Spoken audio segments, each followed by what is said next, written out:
جاپانی پھل پرسمن۔ دوستو، جاپانی پھل کی مزیدار شرارت پر مبنی ایک خوبصورت کہانی۔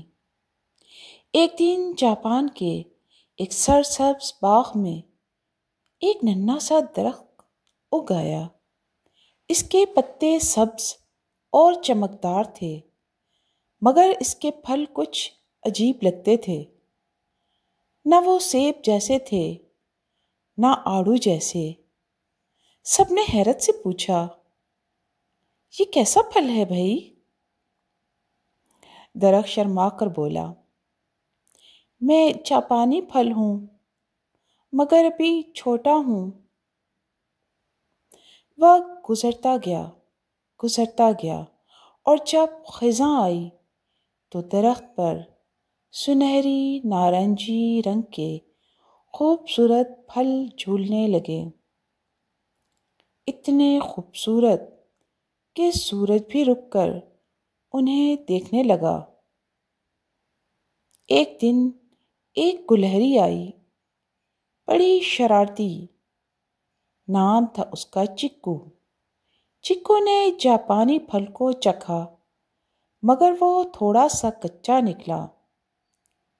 وہ منہ بنا کر بولی، اف، اتنا کڑوا پھل!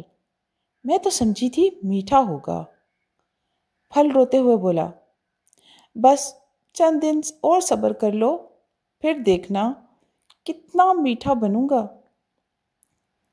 یہ سن کر چکو ہنس پڑی اور چلی گئی۔ مگر ہوا یوں کہ اگلے ہفتے پورا باغ جاپانی پھل کی خوشبو سے مہکنے لگا۔ اب وہ اتنا میٹھا تھا کہ پرندے، بچے، یہاں تک کہ تتلیاں بھی اس کے قریب آ کر خوش ہونے لگیں۔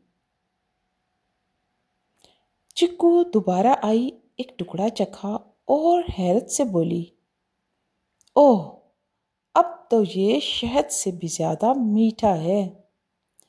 یہ سن کر پھل مسکرایا اور بولا، دیکھا، ہر چیز وقت پر ہی اچھی لگتی ہے۔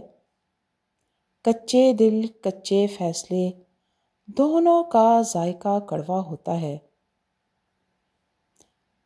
تو دوستو، اس کہانی کا سبق یہ ہے، صبر کرنے والا ہمیشہ بہترین وقت پر میٹھا پھل پاتا ہے۔